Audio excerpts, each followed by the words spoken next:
Hi, welcome to another episode of Mildred Rides. Today I'm really excited to share with you an interview that I got to do with Lael Wilcox, who is quite possibly the best off-road ultra-endurance cyclist in the world. Among her many achievements, she set the individual time trial women's course record on the Tour Divide in 2015. She was the first American to win the Trans-America race in 2016, and she set the course record for the Baja Divide in 2017. Starting up several initiatives to get more women and girls out on their bikes. From her Anchorage Grit initiative, Grit standing for Girls Riding Into Tomorrow, to her Lael Rides Alaska Women's Scholarship. Last year, she worked with Gabby Thompson at Komoot to organise the first women's Torino-Nice rally. And this year she's back with more. In this interview, we talk about all kinds of subjects, from how she motivates herself when the riding gets really tough, to being an LGBTQ plus role model in cycling. Throughout the whole thing, though, there's a definite recurring theme, and that is Lael's passion for encouraging more women and girls to discover the joy of bikepacking. So without further ado, here's my chat with Lael. Enjoy. You're in Tucson, Arizona? Yes. What's it like there? Today it's chilly, but that means like it dropped to freezing this morning. So Tucson, Arizona is southern Arizona, very close to the Mexican border. Rue and I bought a house here in December. We've been spending time here for the past 5 winters and totally love it. So super excited to be here, and very different for me coming from Alaska. Absolutely, I'm definitely a snowbird. Yeah. So yeah, it must be taking a bit of acclimatizing. Oh, I love it. It's sunny every single day here. It's incredible. Like being on a holiday. What's the cycle? Does it have cycling infrastructure? Is it like... Yeah, I mean, Tucson is a pretty low-income area, but it has incredible cycling infrastructure. Bike paths, bike lanes on almost every street. It's in a valley with mountains surrounding all around, with tons of public land. So I can just ride out of town, camp anywhere, ride around town and feel good about that. I'm starting a girls program here in 2 weeks to get more girls on bikes doing kind of the same thing, but really it's such an ideal place to ride because it's great weather and then great cycling infrastructure, at least in the winter. In the summer it gets super hot. Oh, I can imagine. Actually, that leads on very nicely. So tell me about this project with the girls. So is this an extension of Grit? Yes, exactly. So I ran Anchorage Grit in Alaska for 3 years, where I'm from, and now I'm starting one in Tucson in 2 weeks. So this year we'll work with 15 girls. They're mostly low-income students. We ride together for 6 weeks to build up to the final camp-out ride, where they strap sleeping bags to their bikes and we'll go out to Catalina State Park and camp out overnight, probably without tents, so they can look at the stars. The desert's so incredible for that, but I'm excited to get it going, and I wake up every night stressed out about it because there are so many little pieces that have to come together. I'm getting tons of help, but I'm still like, oh my gosh, I don't have a final list of girls yet. The bikes are coming in, the gear's coming in. I'm meeting all the mentors middle of next week. So, it's just all these little things happening, but I know it'll work out, but I still kind of panic. Because it's like, well, what about this part? What about that part? And of course, that stuff just hits you in the night. You're like, ugh. I can imagine. I mean, yeah, like what does go into putting something like this together? I mean, obviously you've done it a few times now. Totally. So I started Anchorage Grit in Alaska. I actually came up with the idea with a good friend of mine, Kate Rodriguez, while we were bike touring together in Mexico. And we thought, well, how cool would it be to do a girls program? And then kind of dialed it in from what we wish we had done when we were young. Because I didn't start riding till I was 20, and I thought, well, what if I'd ridden when I was 12? And then the way I built it was, well, let's make a final challenge. We're going to ride from Anchorage, the biggest city in Alaska, out to the wilderness. And I knew this really cool Forest Service cabin that backs into a glacier down a 12-mile kind of mountain bike path. And I thought, let's end there. And then working backwards, well, how do we build up to do that with girls that are 12, have never ridden more than 10K, and they have to ride 100 by the end. But the amazing thing is kids can do so much. I mean, people can do so much, but kids, they work hard and they improve so quickly. So it really doesn't take that long. It just takes kind of consistent riding and building confidence and maybe taking on a challenge for the first time. Which is so cool to see. It's like in the beginning, some of them really struggle to ride 2 miles. Yeah. And then in the end, they do this huge ride and they're just so blown away by their own achievement and how much fun they had and what an adventure it was. So that's what really keeps me going, doing it year after year when, I'm terrible at organization. But I'm like, well, I just want it to happen. So, and then it's like, well, I wish somebody else would just do it for me and I could just show up. But that's not how the world works. If you want something to happen and you believe in it, you're the one who has to do it. Exactly. But I do get a lot of help. I just am not that good at delegating or at making plans. I'm terrible with technology. I mean, I'm like handwriting out sheets of things I need, Oh, there's nothing wrong with that. I love a handwritten list. I have plenty of them. But I totally get what you mean. I mean, like, God, that must be so rewarding as well. How are the girls picked? How did they get onto the program? Yeah, so in Alaska, I've always worked directly with the schools, and then I have teachers and counselors nominate the girls. Then we host something like an interest meeting. They decide this is something I want to do. And then we have the first meeting where they get their bikes, get helmets, kind of do a test ride, and then we start riding together that week after school. Tucson's a bit different because it's bigger. There are more schools. I'm not from here, so I don't know the schools. So I've asked a few friends to kind of recruit girls. And the thing is, here there are more cycling programs. So some of these girls have already been riding with other groups. So I've asked friends to kind of handpick those girls, the ones that are hard workers, not necessarily super athletic, don't get a lot of opportunities. So I have about 10 girls picked by friends like that. And then I got in touch with another teacher from a low-income school kind of across town, and she's really passionate about getting some of the girls from her school involved too. So I said, well, you and 5 other teachers from that school try to get 5 girls from your school. And so at this point we have 15 girls from 4 different schools. And then I'm like, oh my God, how are they going to all get together? Because I want them to do everything by bike.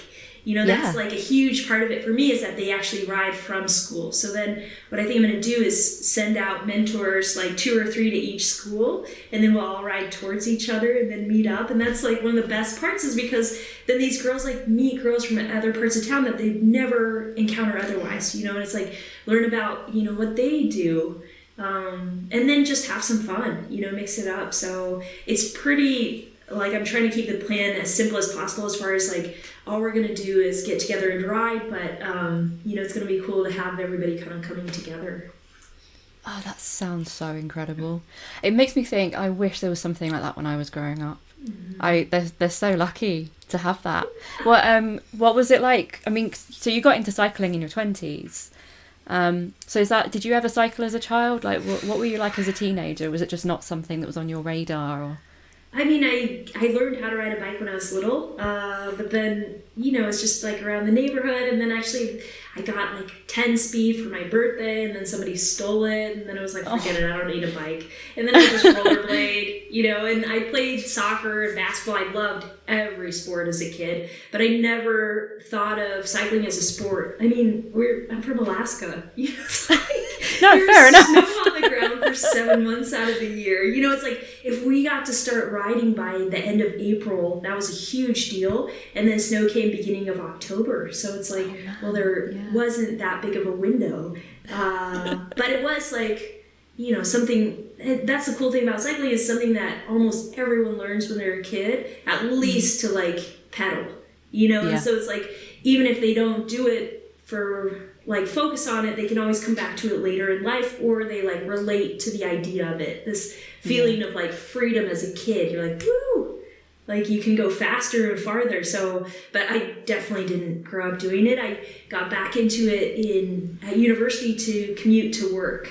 I was working at a brewery, and it was 6K away from home. So before that, I just walk everywhere. I've never had a car, and public transportation is pretty bad in the U.S. So then I got a bike because I had to get to work on time. And I kind of hated it. Actually, for like a long time. So I got the bike to ride to work, which was cool. I had to ride up a huge hill to get home, which was super hard. And then I started riding all over town because I was like, oh, this is a great way to get around. Ride to the next city over to visit my sister. And I was like, well, I could ride across the country. And I just thought of it like as a cool way where you could like carry a tent in your sleeping bag and ride and sleep in different places. But along the way, it was like the bike was basically like a car to me. It was like just a way to get around. It wasn't really exciting. I didn't like it. I think I would have rather just walked, but it's just too slow. So it took a really long time for like cycling to actually be something that I loved. You know, it took like me realizing it was like a tool I could use to push my limits instead of just like a mundane get around town thing. Mm-hmm. That's amazing. And look at where you are now. It's incredible how much that can change. I just can't stop. And is it still the case that you do everything by bike? Do you still not drive now? Yeah, I don't drive. Rue does. So sometimes she gives me a lift. I mean, I'm 35. I don't drive either. I never learned. Hey, that's pretty cool. Everything it's by unusual. bike. Yeah.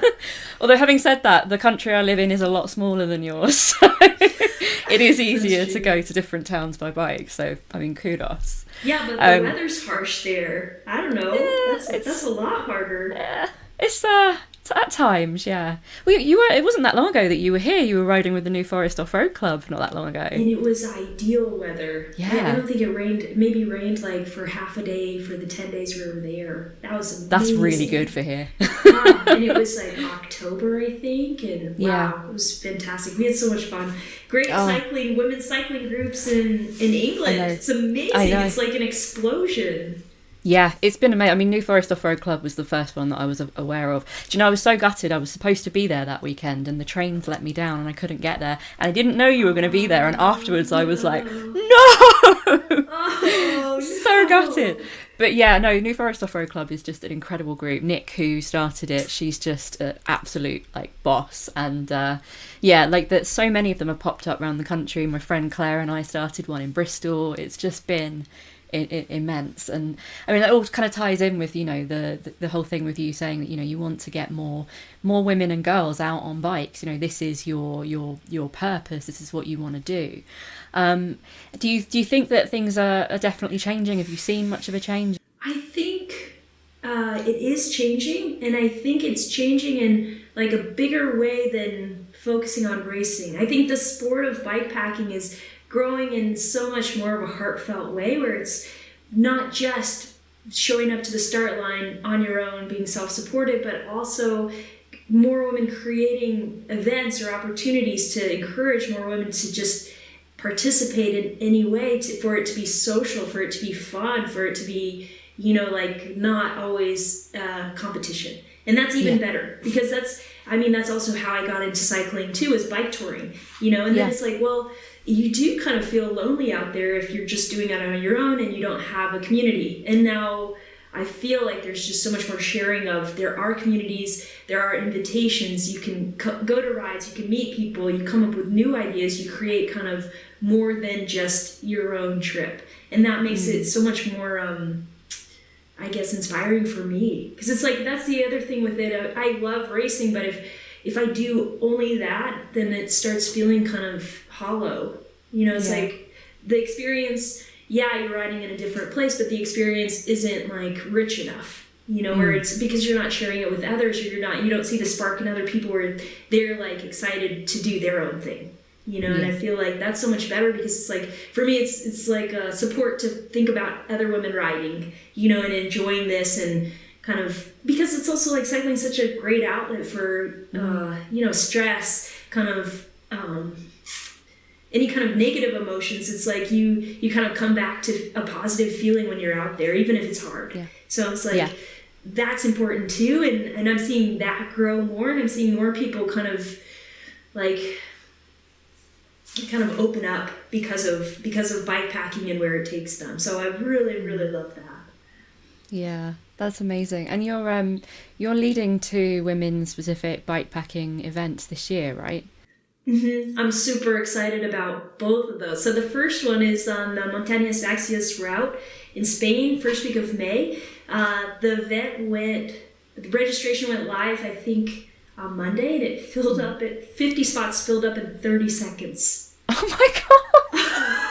I mean, I'm not surprised, but wow. I was shocked. I was like, holy cow. That was like dynamite. And then, like 20 spots of waiting list, and then tons of people that couldn't get on the waiting list. I mean, I want everybody to be able to ride it, but I'm co-organizing these with Gabby from Komoot, and she said, it's really important for us to keep it kind of an intimate space where it's like not a huge community, where we actually know all of the riders, and nobody gets, nobody kind of falls through the cracks. We want everybody to feel like they're there for a reason, and that's important, and so that ride will go, it's a loop that's 680K, kind of near Valencia, Spain, and very mountainous, kind of mixed gravel, pavement, small villages. I guess this is the least populated region of Spain, and it looks really beautiful. I've never ridden it, so super excited for that. The second, we'll do another Women's Torino-Nice rally in September, like we did last year, and that's one of the most beautiful places I've ever ridden. What a route. Oh, so it good. Looks so good. Excited for that too. Hope you come, Mildred. You should come. Oh, so I didn't sign up for the Spanish one, and I need to look in. My issue is actually having being able to get the time off work and being actually able to go. Did you, from the first experience of doing that, not just from Torino-Nice Rally, but just generally from your experience of leading these women's groups in bikepacking, what are the sort of common hurdles that people talk about? What are the things that stop them from getting to the start line in the first place? Exactly, yes. I mean, so we kind of found that after we'd ridden this event last fall, we only had a month where we launched the event and then had people come, and in the first year we had 26 riders, and what we found was, after the fact, of many of these women that actually did the ride shared that they were so intimidated they almost didn't show up. And I was so surprised. I was like, but these are the ones that actually came, and it was so many very experienced riders, and I think, the things were, they didn't think they'd be able to keep up. They're not good enough mechanics. Coming alone was a scary thing. There were some body image issues where, they felt like there wasn't enough representation of people of different sizes out there. And then I feel like these are all things that come up that make, women feel alone and kind of lonely in their own ride. They things that make them feel like they don't belong to the group, and that's exactly the opposite of what we're going for. I mean, this is supposed to be for a community. It's not a race. You can make alterations to the route. It's basically, we start together, you have your own ride, but you're kind of mixing it up with other women, and then you try to get to the finishers party about a week later. So it's any way you can get there. You could take a train part of the way. You can, ride a more direct route if you kind of have something that takes time for you. So this should be a very welcoming community. And then to hear that, people were intimidated or scared about these things, we took that really seriously. And before this Spanish ride, we had a panel talk to kind of address some of these things. And I learned so much fascinating information. There's a woman named Wendy that is doing specific research about this, the kind of the barriers and how we can overcome them. And so to hear her talk was amazing. We also had a woman named Caitlin, who's kind of like a coach, to use different mental tools to kind of take on challenges. One of them is resourcing, where you kind of go into a previous experience where you felt confident and you felt like you'd overcame something, and then using that in another scary situation. And I think that's something that we all kind of do without thinking about it, but it was cool just to specifically do it in that moment. And you can be sitting in a chair thinking about a time you felt confident, and then all of a sudden you feel so much better, or even changing your posture. You're like, wow, all of a sudden I feel like I could actually do it, instead of this kind of negative cycle of like, I'm not good enough, I'm not strong enough, I'm not fast enough. Like none of that stuff is serving you to actually do anything positive. It's a waste of time. I went to that. It was incredible. And actually, what I'll do is I'll put a link to it in the description for this video so that other people can go to it. But yeah, so just sort of drawing on that then, because obviously, there's so much research going on now, which is just fantastic to see. And from your perspective, if someone says to you, if I say to you now, like, I love the idea of the Torino Nice rally, but I'm nervous or I'm worried, what's your advice? Like, what would you say to me? What would you say to someone who's just still on the fence? Totally. I mean, my advice is just very kind of factual. I'm like, okay, so you take this distance of the route, 680K. You have 8 days to complete it. That means you have to ride like, what is that? What's that break down to? I think it was like 85K a day. Something like that, probably. Yeah, and it's like, well, you have, daylight from 7 in the morning until 9 at night. So you have like 14 hours of daylight. You have to ride 85K in 14 hours. Like, your average pace does not have to be fast. You just have to stay on the bike and get the miles done. There's no other way. And all this stuff could be extremely overwhelming when you think about like my races. I'm like, can I ride like, 5,000K? It's like, well, you can't ride it in a minute. You can only ride like one at a time. You just have to keep going, and it's like, it doesn't really matter how fast you go as long as you continue. And then along the way, not everything's going to go right. There could be bad weather, you could run out of food, but like kind of figuring out that like solutions to those problems is also a positive thing. That's also like part of the adventure and what kind of brings excitement to the situation. It doesn't have to be all scary. It's like you just deal with what comes up. And in a situation where you're in a rally with other women, you have support around you. Mm-hmm. Something goes wrong, you have somebody to talk to about it. You can solve these problems together. You can come up with solutions together, and that's pretty cool. And I think that's why it's important that it's all women, because I've actually hosted kind of similar events with mixed company, which is awesome too. But I mean, what woman hasn't been in a situation where it's like you get a flat and the guy like pulls the wheel out of your hand? It's like, that's just how it goes. But if there's no guy to pull it out of your hand, a woman isn't going to do that to you. She's going to be like, hey, do you need help? Or, oh, I've got this tool, or I don't know how to do that. Let's try to figure it out together. It's just different, and that's empowering. I see that with the Grit Girls too. It's like all the women are all the mentors are women. It's like, well, something goes wrong and we're like, okay, does anybody know how to fix this? And if they don't, we're like, well, what's the next best? Yeah. That's amazing. Otherwise we'll never kind of gain confidence or learn new things if somebody just is kind of stepping in all the time. Yeah. 100%. Completely agree. I remember last year was when I first started riding with the Steezy Collective, and my first ride with them was the first time I'd actually just ridden in a group of women before, and I could not believe the difference, just in terms of the atmosphere, the supportive vibes, it was so welcoming and friendly, and I just immediately felt at home, and I was just like, what? Group riding's never felt like this before, and it's incredible the difference it makes, and you don't always realise it until you go on an all-women's or women-led ride, at least. Yeah, exactly. I love that too, that like New Forest Off-Road Club is making that distinction, women-led.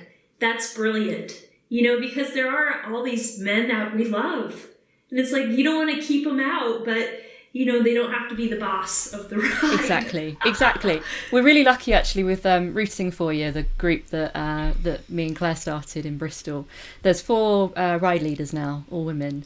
But we also have a 5th secret honorary member who's a man. And his role is purely to support. He helps us with coming up with routes and recceing rides. Cool. But he takes none of the... He takes none of the spotlight. We've offered him the opportunity to have a bio, and he said no, because he doesn't want to take away from it. And it's just like, we need more people like that. He is an absolute godsend. Because he knows, he's represented elsewhere. He doesn't see the need for him to be in that spotlight. He's just happy to be a quiet support. And I think, with the rise of women-led rides, they're actually offering opportunities for men to practice quiet allyship, which is really remarkable. Yeah, and still be there. Yeah.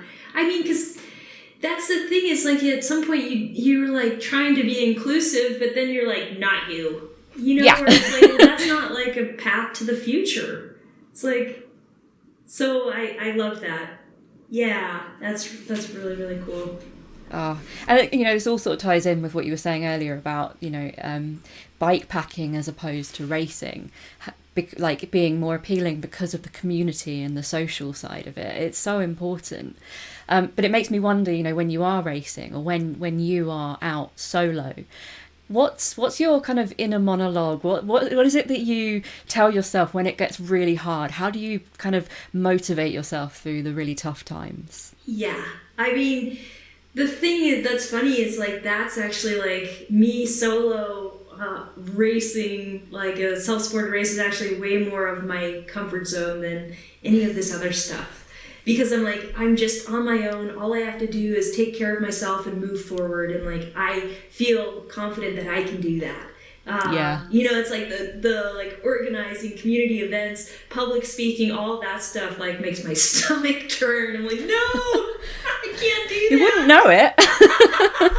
It is. I used to be like, I'm never doing that, because it's just like you get that nauseous feeling, you know. But then I'm like, oh, a race, I show up, I'm like, that's just me. Whatever happens is like on me, that's it. You know, but I do feel like over time I've gotten better at not going into the negative. And I feel like when I started racing, I would go into these like hours of just being like, oh, you're not good enough, you're too slow, you know, or you're in pain and you just can't stop thinking about that. And I've realized over time, it's like, well, that's not doing anything. So it's like, even when I start feeling terrible, I tell myself this won't last forever, because it never does. You know, you feel bad for an hour, and then an hour later you're like, I feel great. Maybe you eat something good and you're like, wow, all of a sudden I can move again, you know, or the pain goes away, or, you know, the storm stops, or something like funny or cool happens, you know, you see something. So I feel like I just know it won't last forever, and I tell myself that. The other thing I do is check in, and if I'm actually trying my hardest, then that's all I can do. You know, it's like, if you're doing your best, well, maybe you wish you were faster at that moment, but you're not. And there's nothing you can do about it. So it's like telling yourself that there's a problem is not going to help you ride any faster. I feel like I do my best when I feel positive. So I try to just get back to that kind of mental space. Yeah.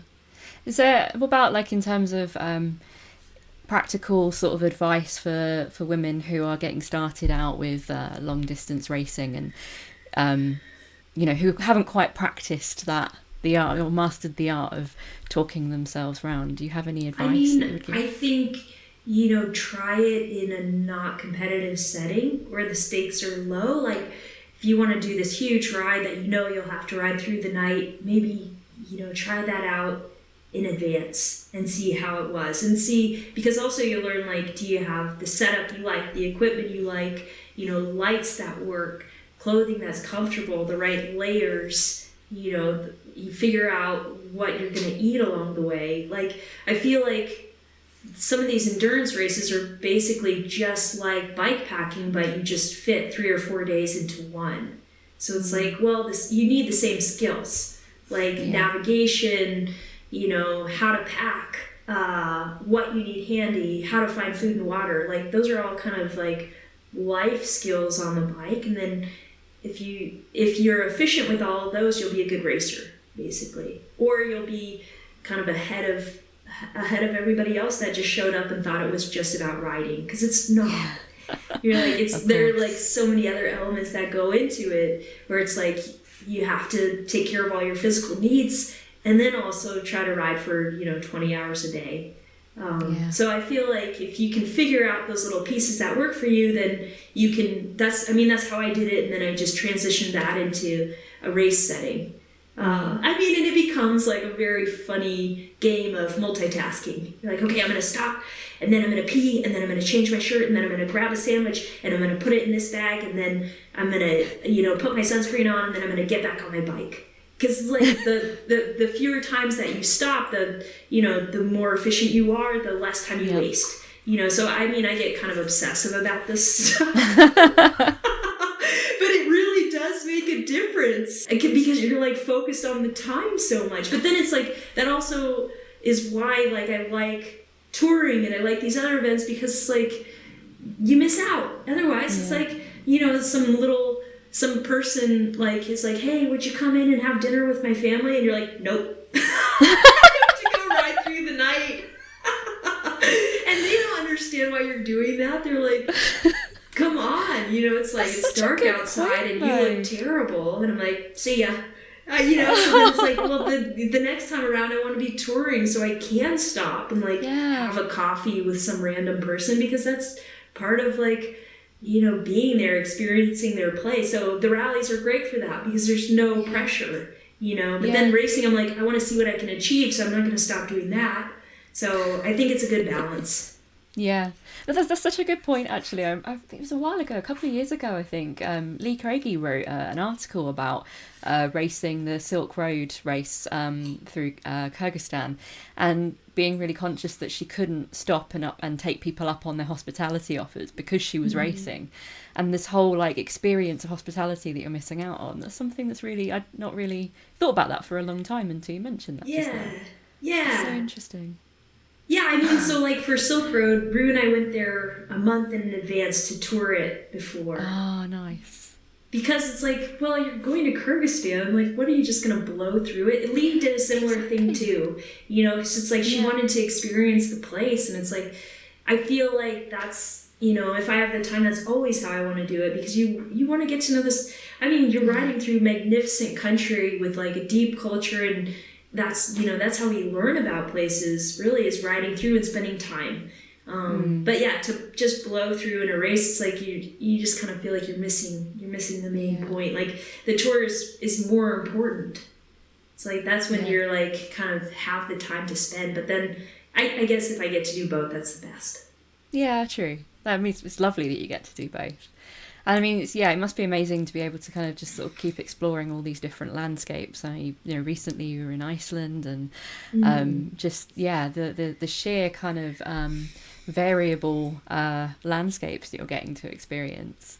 Do you think it's kind of put you? I mean, going off the back of the Rift, because obviously I watched that very recently.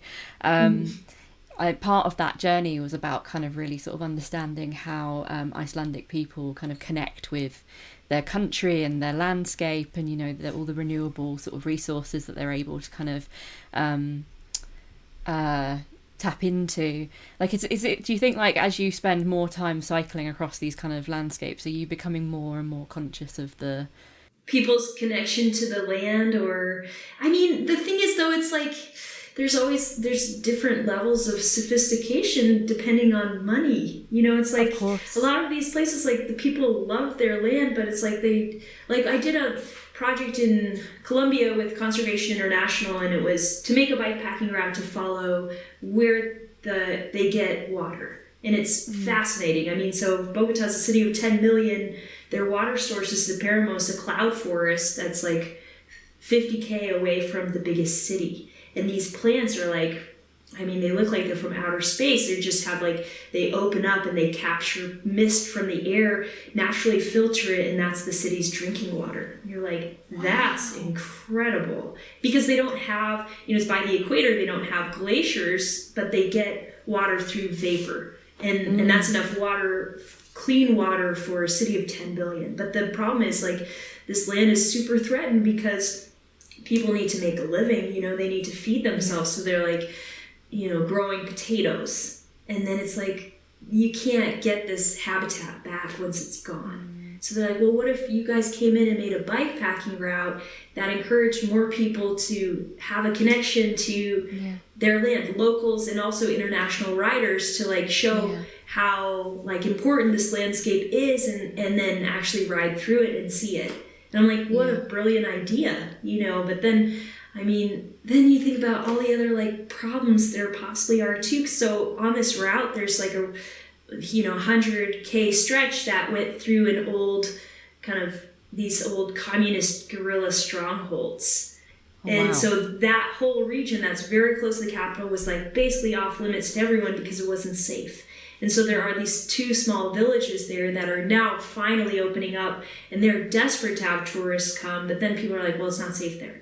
But it actually is becoming that way. But it's like you have to encourage people to like kind of take a leap of faith to go there. It's like the locals that grew up and had family members kidnapped and like, were basically lost in this kind of unknown area. It's like, well, now you're trying to tell them they can't actually ride there. I think they are like starting to, but it's like, you're trying to like revive this region with the bikepacking route. So then you think about, that's a lot to take on, but at least it's an effort, So Absolutely. I don't know, I do think though, building routes and like, especially routes with a purpose like that, like follow the water path, it's like, then it's like, but you like put out the route for free and people can go at any time on their own, at their own pace. It's like, it's kind of gives them like a treasure map of learning and understanding a culture. And of course we're not going to understand all of it. It's so complicated, but you get like so much bigger of a piece than if you're just reading an article, it's like, and it's so much more interesting. You have to figure out where to sleep and eat and all this stuff. And then along the way, you're like talking to people about their experiences and kind of like building your own story. Yeah, that's amazing. I know. I'm going to look that up because that's something that I was never aware of. But I guess I like the idea of like, creating these bikepacking routes so that, people can explore, like, especially like locals can explore their land more.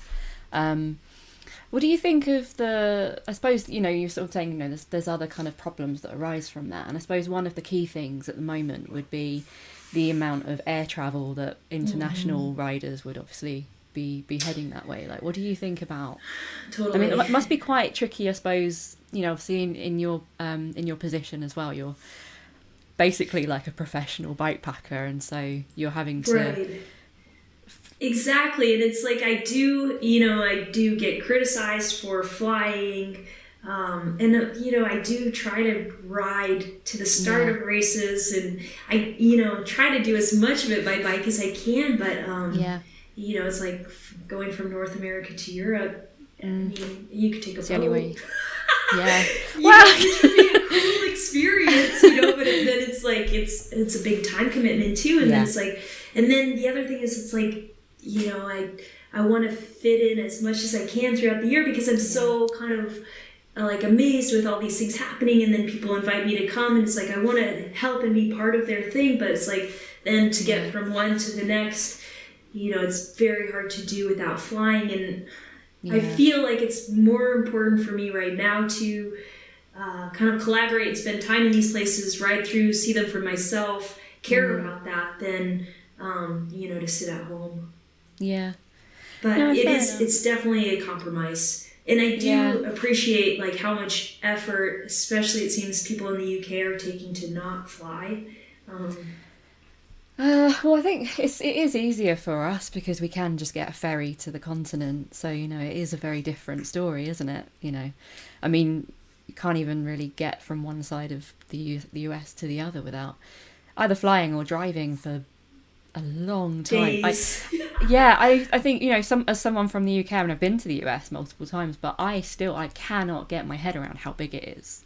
It's unfathomable to me, because to me the UK, you can drive or ride. Actually, I've cycled from the east to or the west to the east in a day, and that's like one side of the country to the other. And to me that's kind of like that's a long time. But that's really cool. But it's tiny. Yeah. It's a tiny island, and you have to kind of remember that it's just a very different landscape. And that's the other thing. It's not just the distance, but the landscapes and the climates. Your country's huge. It's multiple countries in one. So I admire anyone who does cycle, interstate, but it's not an everyday possibility. In some ways too, though, it's like this focus on not having individuals fly is like basically a way to kind of lay blame on one specific thing, versus like, where is all our bike equipment coming from? How is that traveling around the world? It's like, it's okay for my derailleur to fly, but it's not okay for me. I don't know. That's like a lot. Yeah. But then it's like, this is a serious problem. And I guess the thing is, it's like, well, it's like you can't discredit possible solutions, because it's like we do need to change what we're doing. Because absolutely. We're seeing like catastrophic problems, so then I do think like it's an honorable choice to not fly, and to like promote that, because it makes more people think about maybe all the things they do. Yeah.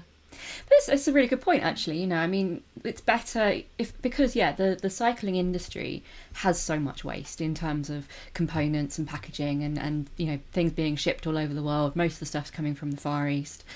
But as you say, it's better to use those air miles as such to be actually actively promoting getting out and appreciating the world that we have, than shipping a new derailleur across the world. Like I totally get that, and it's a hard balance to strike, but it's worth considering. I guess the thing is, you have to think about all this stuff and not just get super bogged down about the negative. It's kind of like the same cyclical negative spin. It's like, well, make a change and move on. But it's definitely worth thinking about. Well, on the subject of moving on, I'm going to switch subjects now. Did you, getting into cycling, did you have any sort of role models that you looked up to, or like, how was it for you getting into cycling and carving your kind of way into this industry as, I don't want to assume how you identify, but as an LGBTQ plus person? I guess for me, I've always just been myself. So I'm like, I haven't been worried. It's like, a lot of it coming into cycling, I was just a total dirtbag, and I just did it because it was inexpensive. It's like, I don't have any money. I can live off rice and beans and, like do a trip for $200. And that's why I did it, because it was like a cheap way to travel and spend time outside, be physically moving. And then, to get into, I think, I've definitely dealt with harassment just for being a woman, not necessarily at all for being a gay woman,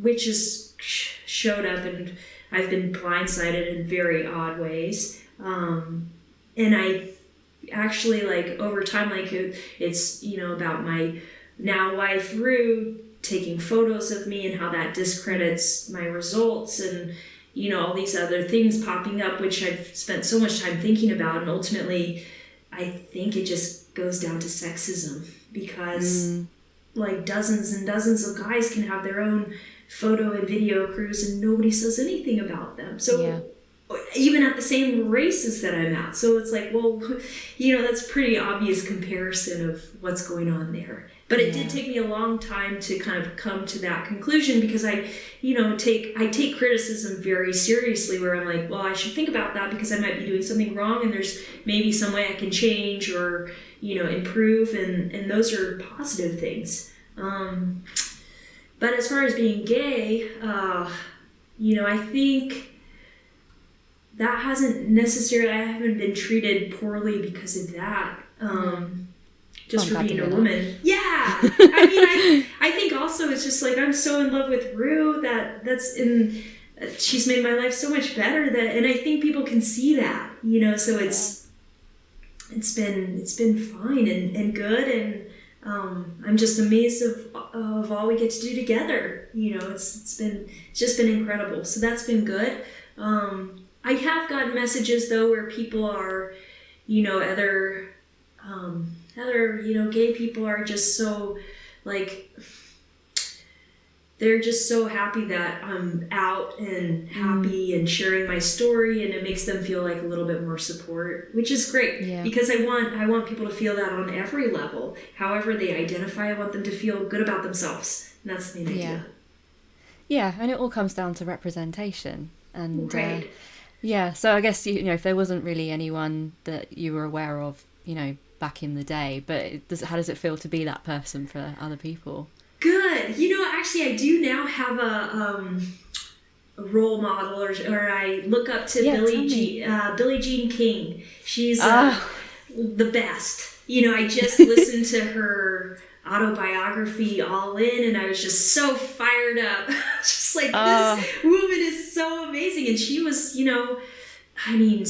was outed in the early 80s, and that was a huge problem for her, and things have dramatically changed. And she's been like such a builder in the arena of women's sports. It's like women, she grew up at a time where women were like not even supposed to be athletic, and that still exists in different countries in the world. But I'm like, to me, that's just like makes my stomach drop, because I'm like, that's what I love, is to be like active and outside and athletic, and to compete, and to do all these things. So definitely kind of learning more about her later has been very inspiring, kind of motivating for me to keep going. But kind of getting into the sport, I didn't really have anybody like that, but also didn't care. I was like, I took this on more as an individual. I was like, well, I want to see what I can do, and it doesn't matter who I am. And I also liked that, because it's like I also show up at the start line, and these guys are like, oh, you're a joke, you're not gonna make it through the first day, and then I beat them. There's very little that's more motivating than that. You're like, just wait. I get so like furious, and then I'm like on like a death mission where I'm like, I don't care, I just have to beat that guy. As you should. Lael, this has been amazing. Thank you so much for giving me your time. I know it's the morning for you as well, so I really appreciate. You need to go and have your coffee and get on with your day. Yeah, super great talking with you, and hope to actually meet you in person. Hopefully in Torino. Yeah, definitely. You never know. Okay, well, I'll let you get on with your day. Thank you so much. Super. Good talking with you. Bye. So that was my chat with Lael. I hope you enjoyed it. For more content like this, please don't forget to like and subscribe and ring the little bell icon. That will give you a notification whenever I upload a new video. And until next time, happy tailwinds.